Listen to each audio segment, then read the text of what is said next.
Siapa yang tak kenal dengan sosok yang satu ini? Ya, Ridwan Kamil alias Kang Emil.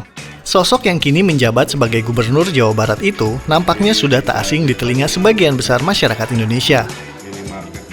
Kang Emil sangat populer baik di kalangan milenial sampai emak-emak.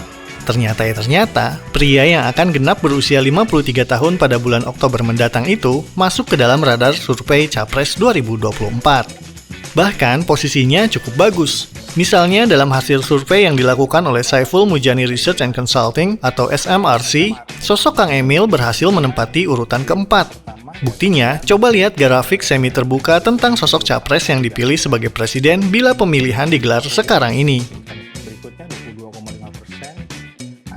Kang Emil masuk 5 besar dan berhasil menempati posisi keempat dengan nilai elektabilitas sebesar 6,8%.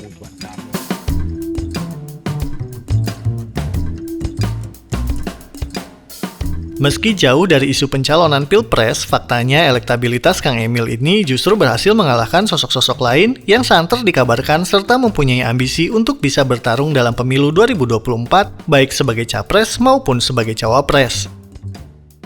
Sebut saja Agus Harimurti Yudhoyono, Muhaimin Iskandar atau Caimin, dan Sandiaga Salahuddin Uno. Ketiga sosok tersebut digadang-gadang potensial maju sebagai bakal capres maupun cawapres. Tapi pada faktanya, semua sosok-sosok itu elektabilitasnya berada di bawah Kang Emil. Mari kita bahas satu persatu. Pertama, Sandiaga Salahuddin Uno. Sosok yang satu ini kini tengah menjadi sorotan. Itu ihwal rencana kepindahan dirinya dari Partai Gerindra ke Partai PPP. Bukan tanpa alasan, penyebab Sandi tergiur untuk pindah haluan ke PPP nampaknya didasari oleh ambisi politiknya yang ingin maju dalam Pilpres 2024. Apalagi seperti kita ketahui, tak sedikit dari kader PPP yang telah mendeklarasikan diri mengusung Sandiaga dalam Pilpres 2024. Sandi pun menyetujui pinangan tersebut melalui sebuah pantun. Lantas, berapakah nilai elektabilitasnya? Dalam hasil survei SMRC ini, Sandi hanya mempunyai elektabilitas sebesar 2,3% dan menempati urutan ke-7. Selain Sandi, sosok Ketua Umum Partai Demokrat Agus Harimurti Yudhoyono pun mempunyai hasrat yang cukup besar untuk bisa ikut andil dalam Pilpres 2024. Hal ini terbukti dari sikap Partai Demokrat yang kekeh menyodorkan AHY sebagai calon pendamping Anies Baswedan. Lalu berapakah elektabilitas sosok yang satu ini? Dalam survei tersebut, AHY tercatat hanya mempunyai nilai elektabilitas sebesar 1,5% saja. Posisinya setingkat lebih rendah dari Sandiaga Salahuddin Uno. Yang terakhir, ada nama Muhaimin Iskandar atau Caimin. Ya, sudah bukan hal asing kalau sosok yang satu ini mau ikut nyalon dalam Pilpres. Caimin bahkan satu-satunya nama yang diusung oleh Partai PKB, partai yang dinahkodai oleh dirinya sendiri. Lantas, seperti apa elektabilitasnya?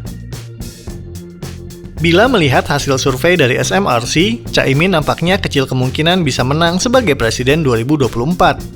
Itu karena elektabilitas sosok yang satu ini hanya mendapat nilai sebesar 1,1% saja.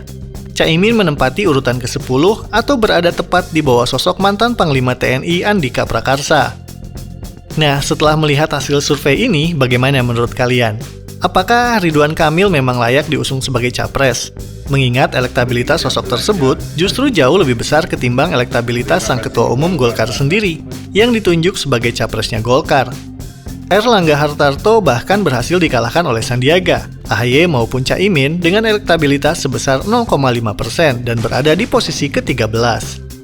Monggo tuliskan pendapatnya dalam kolom komentar ya, tapi ingat, berkomentarlah dengan bijak dan hargai pendapat orang lain, oke? Sampai jumpa lagi!